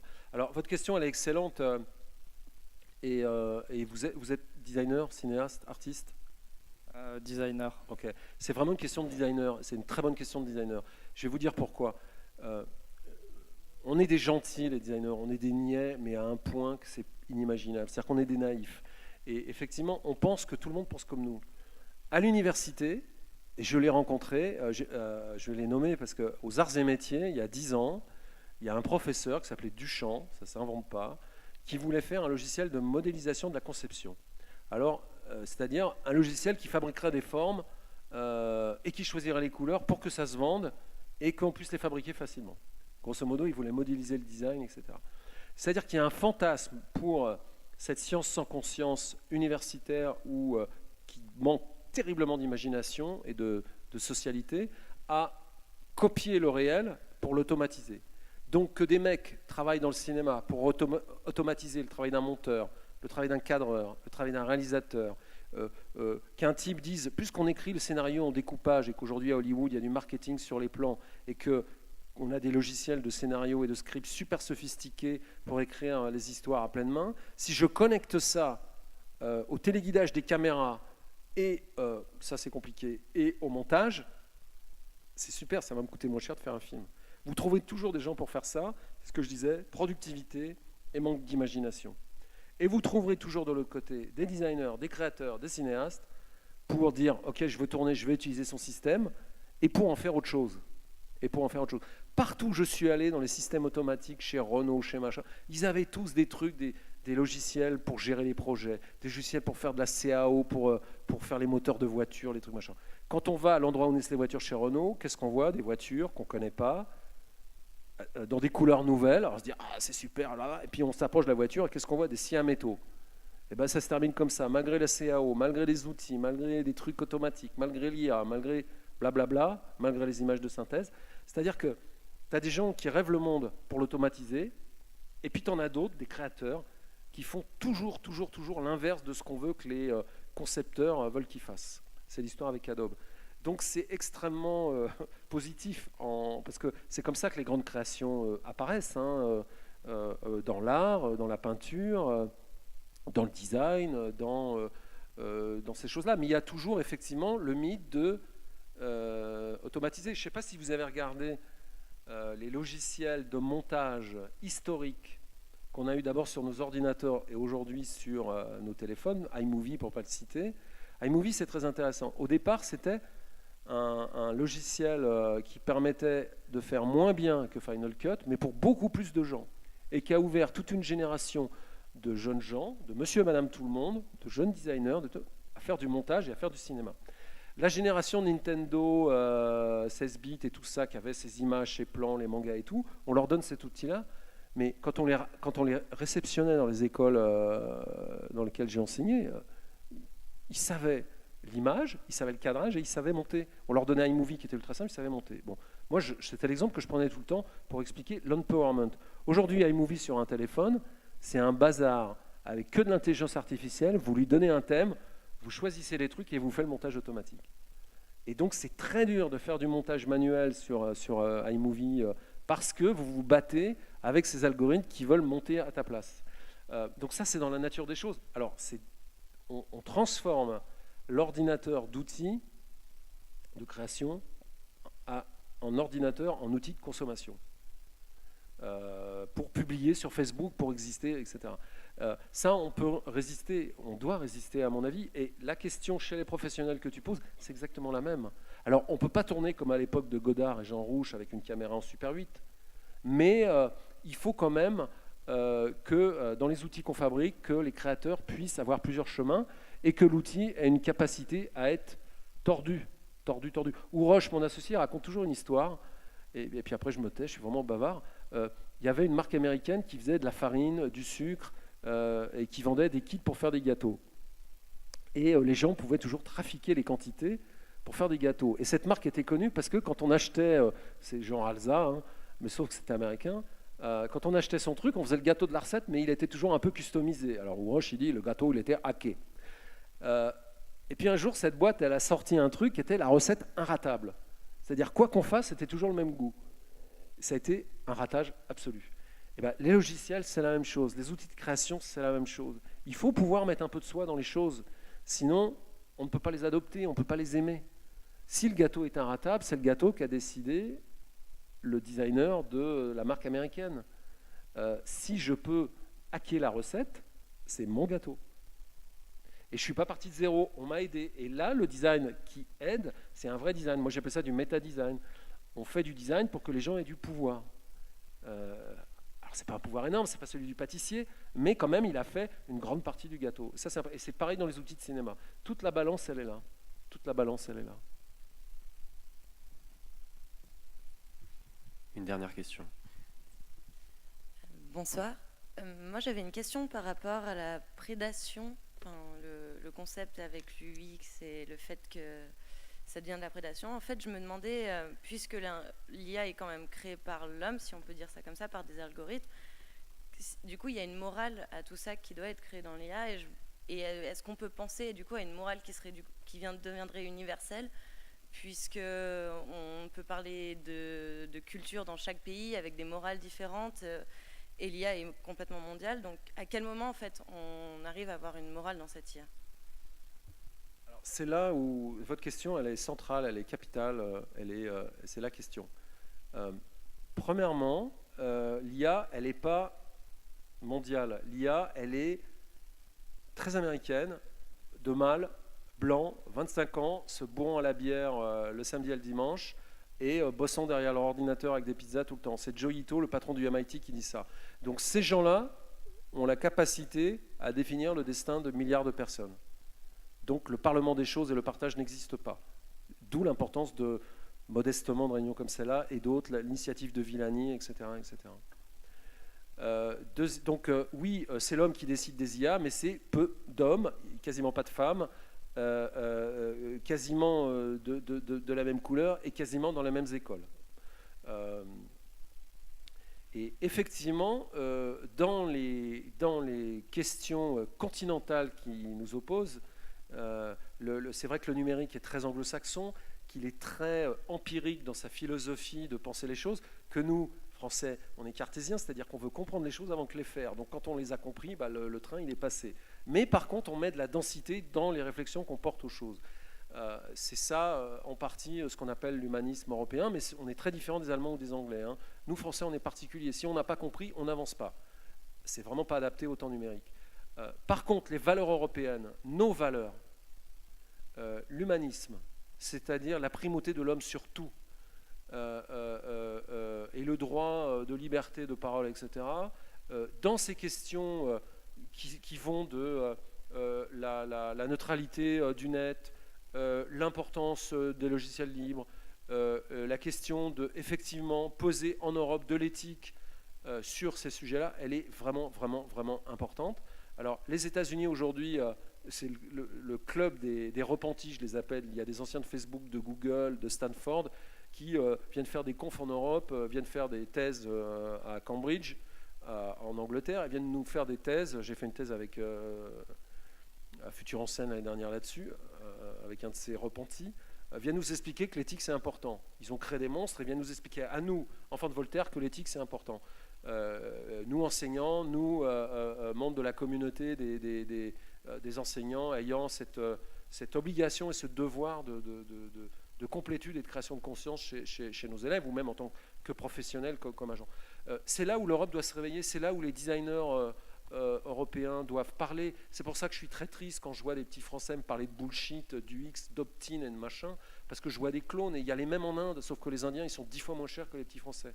Par contre, un designer français qui peut dire « Vous avez raison, monsieur la grande entreprise, mais si vous voulez garder vos clients longtemps, si vous voulez créer de l'amour avec votre service, si vous voulez les engager, comme a fait Captain Train, il faut être profondément humaniste, il faut les aimer pour de vrai et pas vouloir les attraper par derrière. » Et ça marche. Il suffit d'expliquer les choses. Alors, pas comme je le dis là, quand on parle à la grande entreprise, on met une cravate, on emploie des mots un peu plus sérieux, mais ça marche. Parce que les gens que vous avez en face de vous, c'est aussi des Européens, c'est aussi des Français, ou des Anglais, des Allemands. Et à un moment, la valeur durable, les grandes entreprises, les partenaires, mais même les startups le comprennent. Donc c'est un combat qui n'est pas tellement difficile. Ça leur donne, les gens, travaille pour se réaliser, non pas pour gagner de l'argent, bien sûr pour gagner de l'argent, mais pour créer un peu plus, pour être bien dans sa vie, dans se réaliser en tant qu'homme et femme, hein, mais je parle homme en tant qu'espèce humaine. Donc, c'est à l'école qu'on doit parler de ces choses-là. Donc, plus l'enseignement primaire est faible, moins on fait de philo, plus c'est grave. Pour moi, un designer, il doit faire de la philo, du code, la technique, et à la fin, il fait de l'économie. Et avec ça, c'est le roi du monde. Parce que la partie artistique, créative, il l'a en lui, de toute façon. On le voit à l'ENSI quand ils viennent à l'école, on les sélectionne, et ça doit être pareil à l'école de design de Nantes, ils sont bons. Ce qu'il faut leur amener, c'est les choses qui vont faire la différence. Parce que pour exister comme designer, et les designers français, ils sont aimés. Pourquoi ? Ils sont chiants, ils parlent tout le temps, comme moi. Ouais, mais à la fin, ça crée de la valeur. Chez Apple, ils sont 15 au design, il y a 3 Français. Je les ai formés avec mes collègues de l'ENSI. Eh bien, les mecs, c'est des bavards, hein. C'est des intellos. Mais le détail pour eux, ce qu'on ne voit pas, c'est important, mais il n'y a pas besoin de... Bon. Et donc, tout ce qui ne se voit pas dans le design est important, et ça, c'est la culture. Un designer, c'est un penseur, ce n'est pas un design thinker, c'est un vrai penseur qui pense le design, qui pense les objets, qui pense la vie, qui pense les choses. Votre question, c'est la question.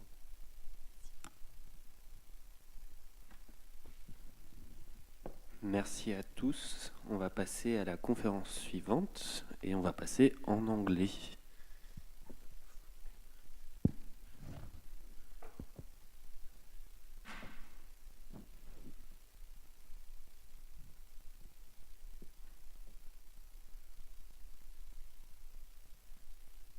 All right. Super. All right. Thank you for having me here at Stereolux. My name is Donald Gaffner, and as you can tell, I'm, well, you can't because that's the next slide, the program director of the Graphic Design School in Malmö, Sweden. Also the international coordinator. That's one of the reasons I'm here and working with L'École de Design here in Nantes. I haven't really talked to Jean-Louis before this conference. I mean, there was a fairly good risk that we would have the exactly same slides. But I counted them, so there's only 3 slides that actually collide. And I'm going to try to swiftly pass them, and, well, you would notice them. They're sort of sandwiched into the presentation. So here we have the offices where I work. I promised to do a short introduction to what I work with and where I work, and so this is the main building. The reason I came here was to do a workshop with the students, really. So I took an hour off to do this conference. The workshop has been, I would say, very successful. We had great fun. We've been working with time measurement and time, well, not machine, but timing gadgets. How do you measure time in the future? Is it the same as before? How did we measure time before? Was it church bells, analog clocks, and so forth? And what we're going to do in the future. And this is really my forte. This is where I do the research and where I work.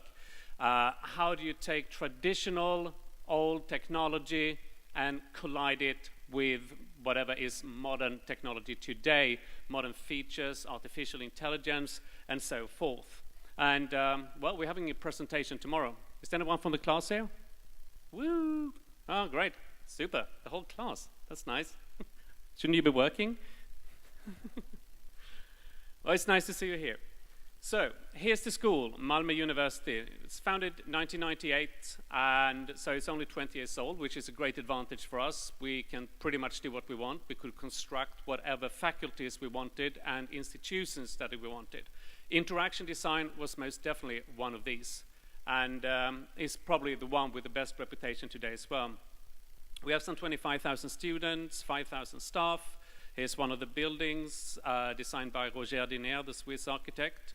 The train station in Malmö is actually underneath the water of this station. I'm going to get back to that later on. My department, called K3, School of Arts and Communication, 1,000 students, 100 staff, which makes it approximately the same size as the L'École de Design here in Nantes. And here we have a typography session going on. But I need to go through this, but I always have to explain this when I'm abroad, like, well, you're from Sweden, so Stockholm, I've been to Stockholm. It's like, yeah, well, I'm not from Stockholm. Yeah, but Stockholm, Malmö, that's pretty much the same, isn't it? Well, it's not. It's really far away, as you can see in this map, hopefully. We have, Malmö is actually south of Copenhagen, which is the capital of Denmark, if that was unclear. Stockholm takes 4.5 hours with a fast train, and Copenhagen is 25 minutes with a regular train. And it's quite a difference. It's half the way, half as far to Hamburg as it is to Stockholm.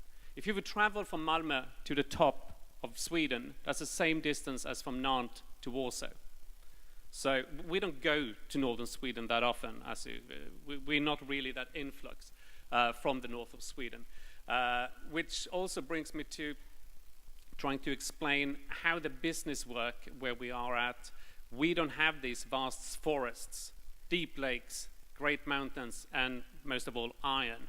We don't make the Scania buses that you ride in, not the fancy Volvos or the Saab airplanes or similar. We have a different industry. Probably very much like you have here in this region, close to Nantes. You see the yellow rapeseed fields, and I would reckon it's pretty similar, not now, but in the summertime. So what we come up with, or whatever we produce, is a great vodka. You're welcome. And packaging, not the milk. We do the milk as well, but packaging, I'm quite sure that if I would ask you to raise hands here, a good percentage of you would have at least 2 or 3 milk cartons or similar cartons from Tetra Pak at home in your flat. And this is really one of the core businesses in the region. But one you recognize probably even more is IKEA and the infamous IKEA Luck Table. And it's right here. I didn't know it would be here, but now I can present it even better for you. So the IKEA Luck Table, which is actually made for cutting a door into 3 equal pieces in Poland.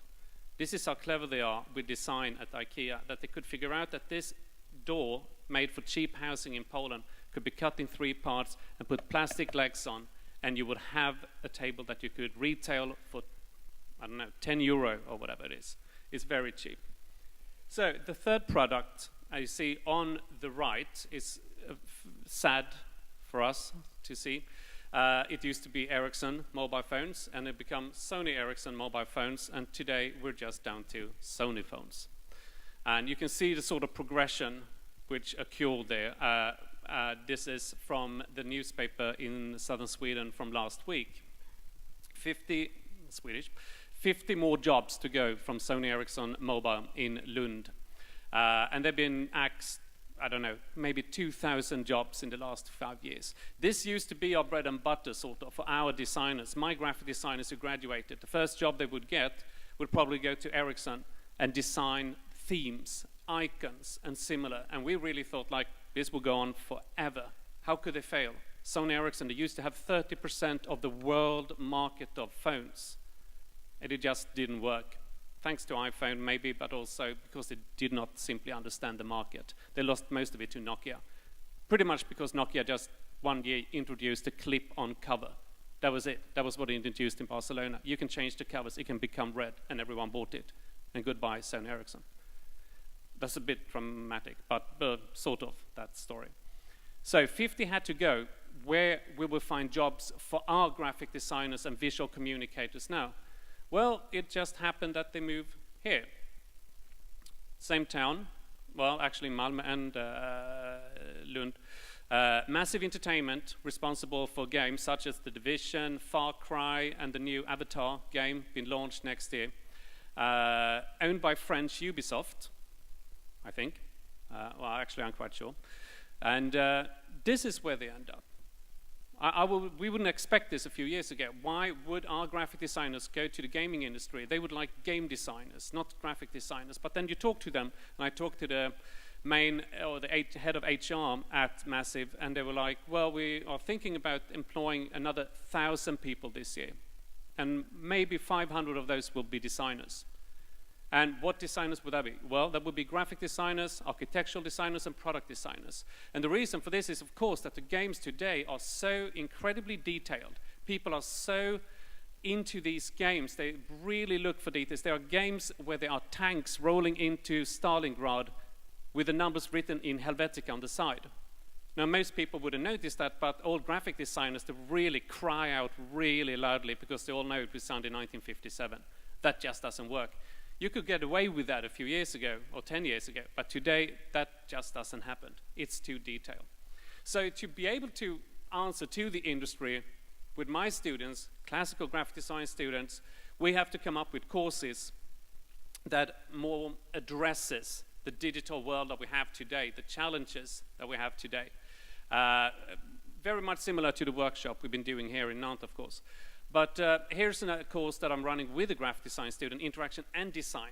How should we work with design if we are graphic designers? How an interaction design.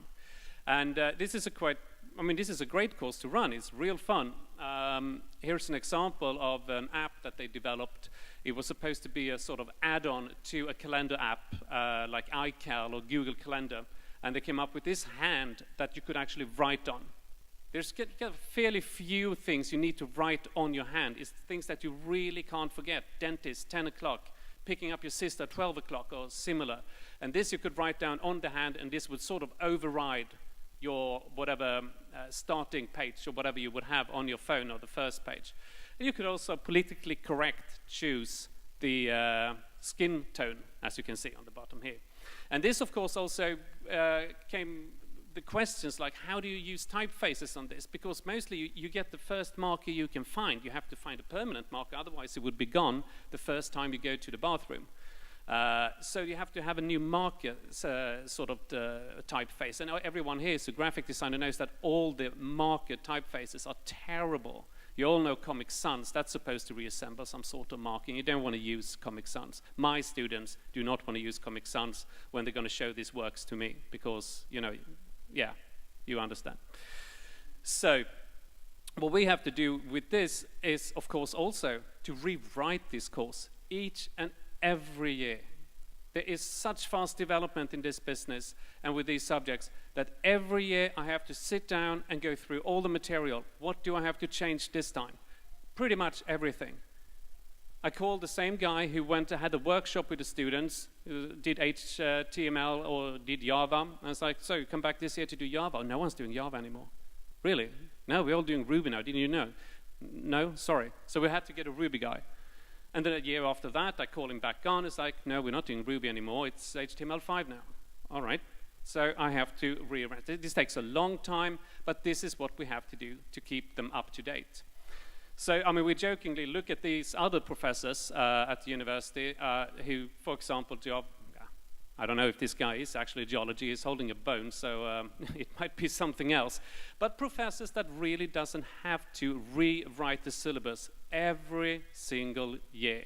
It's not what this would be a dream job to me. The same exams, the same lectures, no process, really. It looks good. This is not what I'm doing, though. One other project we are heading with is the Future Seminars, and I know this is a terrible name. That's why I put this picture in it. It's a sort of seminar that someone asks you, you're going to have a seminar? Yes. What seminar is it? Well, it's about the future, or the future of jobs. All right, so it's a future seminar. No, it's not a future seminar, but that's what you write, and the names get stuck, and then everyone is calling you to call it the future seminar. And then you can't change the name. It's stuck. So what we're doing there is the future of graphic design, the role of the future designer, future jobs, and so forth. We did surveys, and we're getting the numbers in and the data. And here's a job ad or a survey we did for what we say probably the simplest job you have when you graduate from graphic design school, a normal graphic designer, the art worker. And of those 20 ads we went through, 20 of the employers wanted you to know all the Adobe software. Of course, I can buy that, that's fine. But also 19 of them wanted you to know all the Office software. That's quite a lot, but okay, fair enough. Another 19 of them wanted WordPress, HTML, CSS, and Java. Okay, I thought that was a different, profession altogether, but apparently not. And then half of them wanted you to know motion graphics, iMovie, Premiere, After Effects, editing. That's a lot. 6 for 3D software. 5 of them wanted you to be a perfect photographer and do studio photography. Another 5 wanted you also to know the Google Analytics and measuring system. That's definitely a different job. So, as one guy at Google, I don't know the name, summed it up, in the future all designers will be hybrids. Well, that's probably true, but that doesn't help us very much. If we look further to what people think will be the future design jobs, guys at Google, Microsoft and so on, they're looking into jobs like Chief Design Officer. They will got, for example, Jonathan Ives at Apple, sitting in the, they come and work with the decision makers in the board meetings and so forth. Conductor, some sort of combined role, together with a fusionist, also some sort of umbrella sort of job. And then the freelance designer, of course. People think that in 5 years, 50% of all designers in the US will be freelance designers with freelance contracts with their own companies. So that's quite amazing. So really, we're down to 3 designer roles, and they're illustrated here nicely with 3 hipsters with beards and funky shirts. So we got the CDO, Chief Design Officer, the fusionist, conductor, creative director sort of guy, and the freelance designer. This posed the question that what happened with this role? I mean, this is where most of my students went into the business in the first place, watching Mad Men. I thought it looks really great with rooms with oak panels, drinking old-fashioned and smoking Lucky Strikes. But unfortunately, this world is sort of gone. And here we got to the first slide that sort of collides. And this is the one we all know. We ask graphic designers who've been in the business for a long time, knows exactly what this is about. 1984, the launch of the Macintosh. Now, this is where things started to change. Actually, it didn't change very much in 84, except for that we had Steve Jobs, who studied calligraphy in college, because he got, well, not in college, he was a college dropout, so he took classes in calligraphy to pick it up. It was actually the year after Jean-Louis had the MacDraw software on his floppy disk. I've forgotten about that. But here we got the PageMaker and the freehand software. And this sort of meant that now anyone could become a magazine designer, or a designer per se. It was open for business. If you had a few €100, you could actually purchase this and you could make a magazine. This have never happened before. It was a very complex procedure. And of course, everyone cried out that this was the end of good design, or at least all the graphic designers cried out that this was the end of good design. But in a way, you could turn it around and said it was a democratization of design, because, I mean, really anyone could have a go, and they did, as you can see. The old procedure on a advertising agency was extremely complex and long. If you look at the Don Draper sort of Sterling Cooper style, you had a client, he came up with a product, he went to the head of marketing went to the head of communication, who then went to the CEO, head of the agency, the sort of the Don Draper, and the creative director came up with a sort of sketch, project manager took the 2 right person who did something actually useful of the sketch. You know, it went quite far before you actually have a sketch of the very thing. He took it to the junior director to actually make a thing out of it, and the graphic designer finalized it, the artwork fixed all the measurements and so forth, and then the text editor changed languages and so forth, and the pre-press fixed it for the printing, and then there was the printers. And on the other side, you have the freelancers. The copywriter was probably working at the agency as well. All this to make one little advertisement for, let's say, blueberry ice cream. Since 15 years, we cut out the middleman, so to say. Quite a lot of people had to go. The client goes to the head of marketing, and he will take it to the project manager. And that's pretty much it. The art director has it, and now we have to produce it. The graphic designer does it, and it's at the printers straight away. Photo editor and retouch, that's also the graphic designer responsibility for today. As you could see on the list before with the jobs. You have the copywriter, the illustrator, and the photographer. They're still here. Still doing freelance, and still doing quite well. So if we sums it up, today's graphic designer, or the ones that we would actually educate, illustrated by another hipster in a hideous cardigan, would be both creative director, senior art director, junior art director, graphic designer, art worker, text editor, press, pre-press, and photo editor, retouch. That's at least what it was for a few years. Today, as you can see from the plus, we got this list as well. you also become the web designer, the web editor, the app designer, the digital designer, design theory, marketing, branding, print management, code amateur. I wrote amateur because you're not really expecting them to code very well. Google Analytics, filmmaker, editor, photographer, and so forth. So, of course, if you have a beard like this, you get a bit upset now because you learned all these things. Should you actually have to sit down and worry about artificial intelligence as well when we got this far? Surely, as the new know-it-all designer, you can't really be replaced in the future. Well, that's bad news, because you sort of already have. They sort of missed the train. If we look at, for example, now websites or applications such as Spotify, which today has about 160 million users, this is extremely complex data. You can't have this on graphic designers. It has to be dealt with algorithms and so forth. Otherwise, you have, of course, designers who comes up with the themes, and they colored this black 2 years ago, as you might remember, from the white. That's a call they have to make. But very few designers are actually involved in the process. Same thing with the other pages. We got Pinterest, we got eBay, we got Amazon, and all this. They are traditional sort of designs, so I mean, it's not really that challenging for the designer. But still, they're so big and there's so many, so the designers still go that, I mean, there gotta be some sort of job for me in this eventually. And unfortunately, there's really bad news again, because if you look to like Instagram, for example, here we got 700 million, 700 million users and about 500 employees, but less than 100 designers. That's not very many. You're not going to find your job there, unfortunately. And it's the same thing with other professions. Now we start to look at the journalists, people working with journalism and papers. You look at Los Angeles Times, today got about 20% of their articles written with artificial intelligence software, such as Heliograph, for example. And that becomes problematic. You look at the Washington Post, you have artificial intelligence to cover 500 races during election day.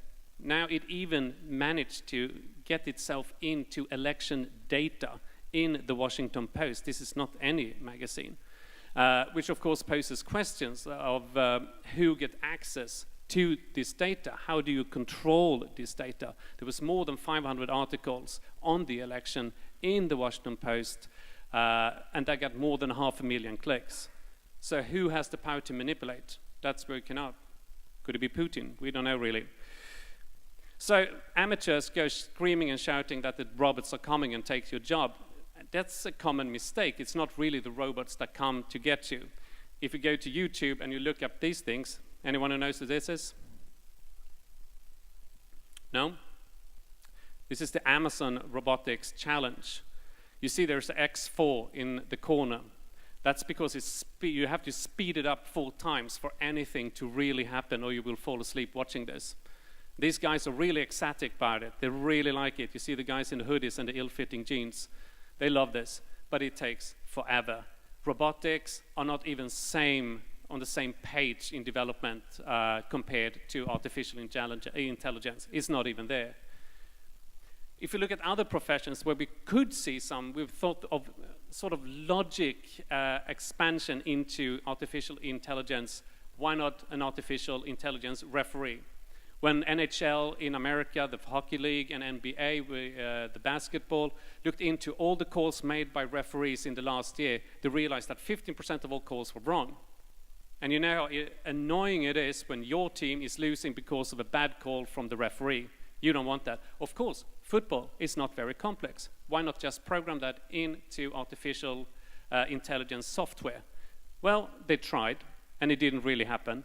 It was blowing the whistle constantly, all the time, because you do fouls all the time. Most of the sports, you're not actually even allowed to touch any of the other players. That's against the rule, and if it's against the rule, black and white, the software would, of course, react, and it would blow the whistle. So it would just keep on whistling the whole time. It doesn't work. Artificial intelligence software can't, of course, feel some sort of judgment. I mean, if you get a yellow card, I mean, I can bet you like a few €100 that within 15 minutes the other team will get a yellow card. Here it's illustrated by Sweden playing Italy for the World Championship, and Italy didn't manage to score. We didn't play them really, we defended against them. And here's two-hands situation that the referee did not call. So, as probably Jean-Louis was talking about shortly, the first jobs to be replaced by simple artificial intelligence software or whatever is what people talk about as the 3D jobs. This is a Japanese phrase about the dirty, dangerous, and dull jobs. Jobs that people don't really want to do. Jobs that you don't want to wake up in the morning and go and check in at 7 o'clock. They're the dull jobs. So what is the question next? I mean, if you actually can replace all these people with artificial intelligence, what are the automated or what are the working masks to do? I mean, we have, for example, a discussion that keeps on coming back with a guaranteed income that has been experimented with in Finland and I think in Switzerland. This is, of course, a great idea if you lay people off because a robot can do the work or some artificial intelligence. Now, that could be interesting because, I mean, you would be set free. You could do something useful. You could get paid money. But, of course, all neo-socialists of the world would go, this is super, this is great. I mean, this is where we actually reach socialism. But all neoliberals of the world will, of course, start crying because what does this mean? It means that you don't have to go to university. You don't have to do anything. You still get paid. That's unfair. That's not what we want to do. So another alternative comes up, people learning. So what if you get fired because of artificial intelligence taking your job, then maybe you can get money if you learn something useful, a skill that can't be replaced by computer software. Or you do nothing. That's, of course, another alternative. It hasn't worked out that well in the past. The workers can revolt. It happened before. Gets us to the next slide, which actually is the same.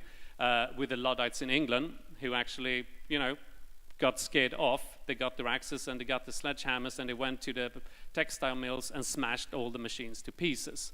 But there we're talking about a very skilled, small crowd of workers. Today we're talking about a whole working man, which is about 40% of all people in the Western world doing sort of normal work. So they're scared, and scared you can be because in 5 years they say that there will be a computer with the capacity of a human brain. I have to change hands, sorry. And in 10 years there would be one with the capacity of all the brains in the world. Now that's quite a scary thought, or it's a very comforting thought. That really depends on where artificial intelligence is going from there. I mean, you absolutely could sit down and make software or program whatever machine or computer, or we actually go to robotics, to do the best to save the world in the best of interest. And of course, the best way to do that is to kill the man. That's always the example that's being brought up. It's just, making it a little bit too easy. But if we're going to conclude this real quick, what we're coming at with the design profession at least is a large amount of data, information, and repetitive tasks. The computer will always win, and that's what we're talking about, the artwork designer, the journalist who's just stacking facts or doing statistics and so forth. Well, you can't beat the computer, but jobs that require some sort of sensitive touch, as in motions, if you work as a nurse, that's, you can program pretty much anything to have sort of emotion. It can't have emotion. It can pretend emotion. It can tell you that he feels sorry for you dying there on the hospital bed, but it doesn't really pity you. And that can't really be replaced. Interaction and judgment, same thing. And in that case, at least so far, the human is still the winner, at least in that game. Which brings us back to this guy. If you are, let's say, a professor of geology, everything you know is pretty much facts. And it's just stacks of facts and years that you need to remember for your lectures. He's not doing too well in a few years. He can be replaced by any sort of talking mini robot in plastic. That's not a problem. And that's all I have today. Thank you.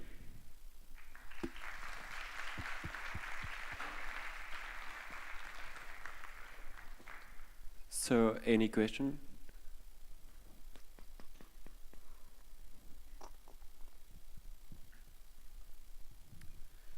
Hi, I wanted to know, aren't you afraid that most of the jobs that will be replaced is actually, like you said, mostly job where you need to think, and that we humans will be left with the kind of 3D jobs that are like washing the floor and things like that, because it's hardly done by robotics right now.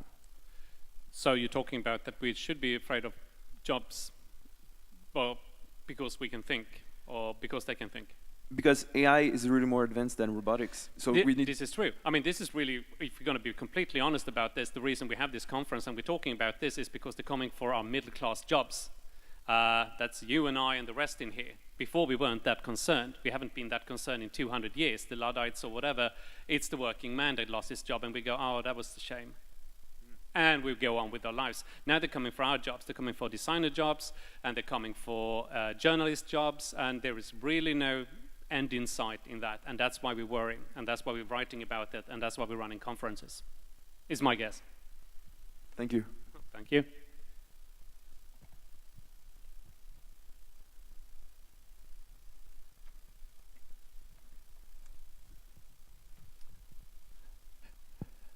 Good evening.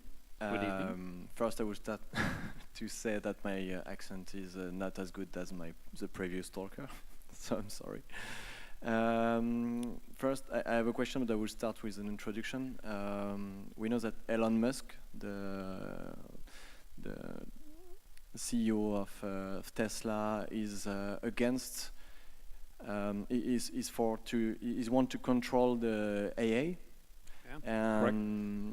And versus, for example, Mark Zuckerberg, CEO of Facebook, he wants to expand the most possible the AA, because his business is about AA. So my question is, what we can do to control the expansion of AA before it's too late and it's too dangerous, according to you? No, that's a very good question. I mean, the list you're mentioning can be made quite long, and Bill Gates is one of the names on this list. Basically, coming down to, should you have a red stop button on the back of it, which you can actually use? Should all these algorithms actually come with some sort of stop button that you can actually shut it down? That probably won't happen. A discussion that is going is that should we force the development of this to slow down? We could just tell the industry that this is going too fast. We can't control it. It's getting dangerous. And that could, of course, be made. But that would also mean that you have to get all the markets of the world to agree to this. And I don't want to point any fingers, but there might be that the Chinese or Russian market might not be that interested in that. That might be their chance to skip ahead. So to have a universal ban or a universal sort of slowing down campaign, I think will be impossible. I know what they're saying, and it makes sense, but I doubt it's going to happen. But this snowball has already started rolling, unfortunately. Okay, thank you. Thank you.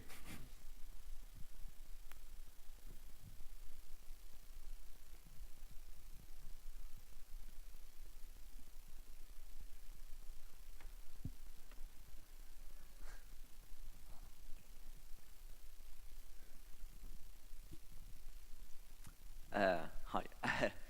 We used to talk a lot this day about personal assistance, and I was wondering, do you see a real future for that into artificial intelligence, or is it just American bullshit, as Jean-Louis did say before? Well, you mean personal assistance as in, well, helping and nursing, or?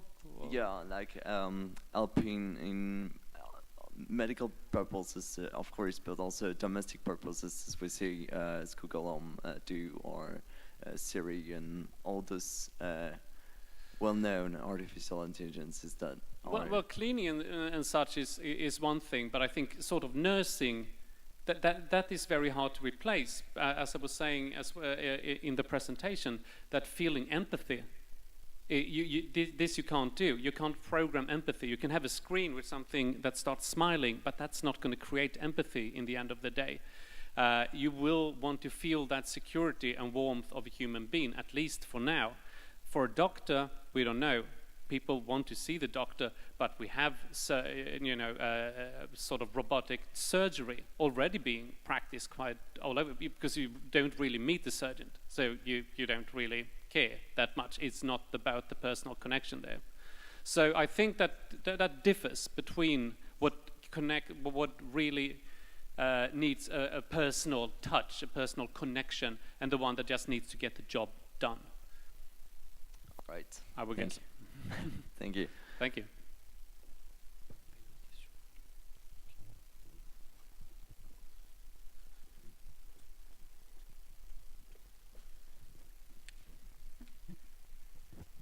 Hi.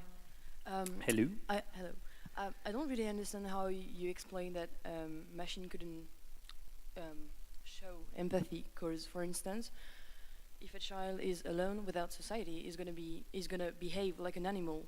Like we have example like the Victor. Maybe you know this example. A French child who was abandoned, and without society, he was behaving like an animal. So why, on the contrary, a machine couldn't learn from human to behave like him? Do you understand my question? No, not really. You mean that you could still have a sort of robotic nurse? It would be still better than nothing, or you could teach them just to. Well, I think that with the machine learning, a machine could learn empathy and feeling. Like the machine wouldn't feel anything, but it could pretend to feel something. So yeah, and that's basically the same. We're doing the same actually. Well, I think we're just simulating something in a way. Yeah, no, I think you're right, but I think that's sort of part of the question before. That's why I exactly. Yeah. There's probably some sort of level where you can, as a receptant, know if it's empathy or not. Yeah. Your example for a child, no, that might be a completely different thing. You have to probably be, quite a few years older before you can tell if it's real empathy or not. So in nursing, for example, for children or whatever, yeah, there might be a difference. But for old people, the only thing they really crave is probably empathy from a nurse or similar. So that might be a difference. Does that answer? And what do you think about the two AA computers talking together and creating a new language that human can't understand, and they had to shut down the Yeah, this is really interesting. That's when it gets really dangerous. Yeah, when the learning goes on behind your back. Yeah. This has been tried out. I mean, they start doing digital chess already in the 70s. Yeah, exactly. And after a while, they could program at least what Robbie Fischer and Kasparov did on all the moves. And they get really, they get quite good, and they were really hard to beat. But you could beat them in the end. But when you started to put these computers together and they start discussing the moves they knew together, then suddenly, within days, they knew billions of moves. And today, you can't beat any of these. But that's black and white. It's math. Then the computer, they will always win. So it's a good question, but I mean that's what people start wondering. They don't even have to speak our language anyway. I mean, they can develop their own language, as you say, and it would be a very simple language. It would go very fast, and they would learn it very fast, and we wouldn't know it. And brings to the second question here: should you then be able to shut it down before God knows what happens?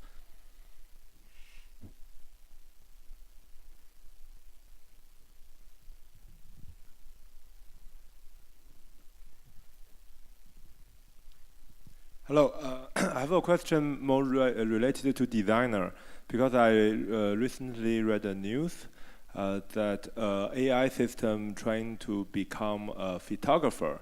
He collecting pictures from Google Maps, Google Earth, and just crop the picture, change the picture, and making it like photography.